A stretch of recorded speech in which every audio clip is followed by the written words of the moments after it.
welcome to On the Record, and we're here on location in Davie, Florida at the Chamber. And speaking of the Chamber, we of course are joined by Chris Chambers, who's the owner of this awesome fitness center. How are you doing today? Doing well, thank you. Good. Chris, the facility, what is your motivation and what all do you guys offer here? We offer a little bit of everything. Okay. As you see, the equipment is state of the art. And that was the first thing, having a guy, our director pouring from Europe, a little bit of stuff that they do is very scientific out there, so he was able to kind of bring some of that flavor here. We have what we call Kaiser equipment. So the equipment here is air pressurized, so we can calculate almost anything, and it's very safe. Once again, everything that you kind of see on the floor here, having a nice little carpet turf here, doing the plyos and doing the battle ropes and the hurdles and everything you hear. Even this beautiful wall right here is called a mat. This wall ain't no joke. All right? So we do some things on this wall that really work on you, okay? And so you just kind of accommodate and kind of bring it kind of all together, and it's really for everybody. We treat our what we call, I guess, regular folks who's really not athletic, like athletes, all right? You're gonna have to pick up a baby, you're gonna have to do something athletic in your life. Absolutely. There's nothing wrong with getting that same type of training and then feeling good about your body. Okay. So you're from Cleveland, Ohio. Yes. All right. What made you leave the state of Ohio and go to Wisconsin? All right. Well, I got a scholarship there, so that was the main reason. I had an opportunity to go other places, but for me, I wanted to play football and basketball. Okay. And, Wisconsin afforded me that opportunity, and so I just took advantage of it. The coach absolutely let me play basketball, which was extremely hard to do. When you play football for 4 months, you don't even touch a basketball. You go straight into a Big Ten basketball season with a bunch of guys that are like 6'5", 6'7", 6'8", because in high school you don't get that type of size. Yeah. And so I had to kind of adapt, and I got a little stronger in the weight room, so the jumper didn't come around for a little bit, and but it was fun to be able to do that, and then to be able to go to a school like Wisconsin. It was very diverse. Yeah. 45,000 students, small 5% minority. Okay, so it's a little bit different. 300 some people in the class, and it was just real good, like cultural experience for me, being from Cleveland. I've been around certain type of people until I got to college, and I think that really helped me out once I was able to leave there. Okay. Yeah.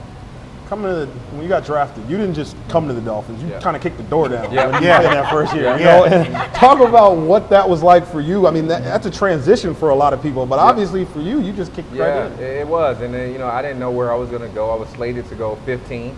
A coach, Marty Schottenheimer, a great coach in the NFL, told me I look like Tim Brown. And he was just saying, man, you remind me of Tim Brown. And I'm like, oh, this coach thinks I'm Tim Brown. I'm about to get drafted. Number 15 to Washington Redskins. I didn't get drafted at this big old draft party. And now they do it a little bit different in stages, but the draft used to be one full day of stuff.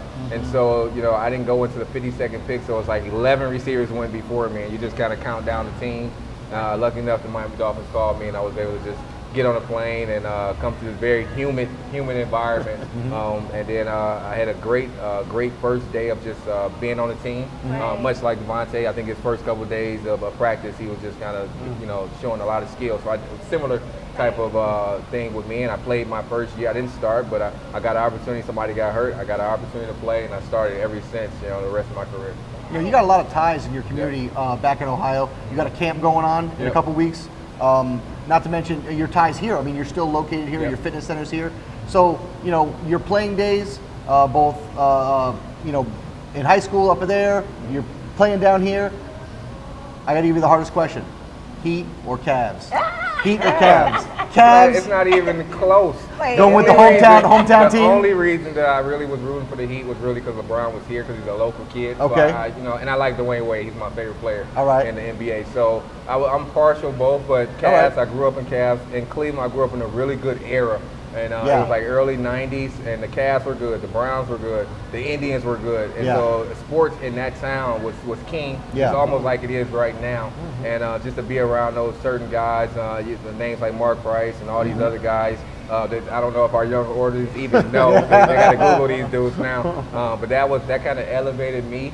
But I never was around professional athletes when I grew up, and my mom took me to a camp, and it was a Michael Jordan camp. And Jordan was way over there. The first time I seen a professional athlete, he did a couple little moves, and then he left, and I was like, oh man, I want to go to the NBA. Just off one little camp. So now I know that if the kids are around professional athletes, that the inspiration just kind of picks up from there. Yeah, you got to respect, it's a hometown team. You're sticking with them. Absolutely. You grew up with them. That's all right. That's cool. I can't hate on that. And speaking of hometown, what made you, because usually some people go back, what made you make Miami your home? Miami, Cleveland, it's really it's not bad of a comparison. Even though it's a great, right, it's a great place. Actually, when I went to San Diego, I really enjoyed living in San Diego, and I got a chance to live in Kansas City, and those are all different environments and stuff like that. But the South Florida, you really just can't beat the environment here. You have the beach, and you can go different places in the Caribbean and just have a lot of fun. So I really enjoy my time here. Nice. What are you noticing about the differences with draft picks now coming in as opposed to when you played? I mean, you had the Devontae Parkers, obviously, and it was a little bit, not that long ago, honestly, that you were drafted, but what are you noticing about the differences? I think they're more polished. Now we have combine training, and so a lot of people leave school, drop their junior year, or they be right about to graduate one semester, they drop everything, just like I dropped everything, but I stayed at my school and I trained. And now you have these training facilities around the country, in Arizona, here in Florida, which is a lot of competition, and in Texas, all the hot places. So the kids leave their school, they go to these training destinations for 2 or 3 months just to get their one opportunity to play in the NFL. And you went to school to make money, so you had the opportunity to do that. So now that's the difference. Even from like the Wonderlic testing and the stuff that they're doing, they even have people flying out. The coaches telling them how to handle themselves around the media, what to say to the coaches, all these little itty bitty things is going to make opportunity for a coach to say, I'm going to take that guy. And I think that's the biggest difference now. It's just more emphasis on it. You guys see it now in some of the shows, Draft Academy. They're following players. They're following guys who can't make it now, and just seeing. So it's just like this development of football culture is really all year round now. And what do you do here for that? Because I would imagine you work with guys who are trying to go to the draft here. We do. This year was our biggest draft class. We had Rashad Green, and Rashad is Florida State's all-time leading receiver and the ACC all-time leading receiver. And it was just kind of good to have him around because that was our first real combine guy. And so a couple years ago we had 2 guys go make the league. This year we had 4 guys make it, and they're here from January all the way to March, practicing 2 times a day. We put them up down the street at one of a nice little condo, and they're on meal plans, they're on this regimen.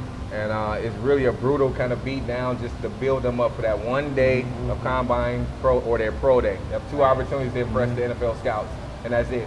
Some guys get more than others, but some guys, they kind of fall short and they're kind of looking like, what do I need to do to continue that? And so we try to help guys continue their opportunity in other leagues besides the NFL.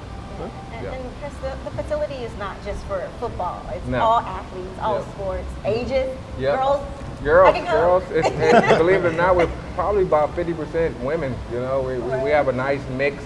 It's very competitive. Everybody's in kind of their own groups.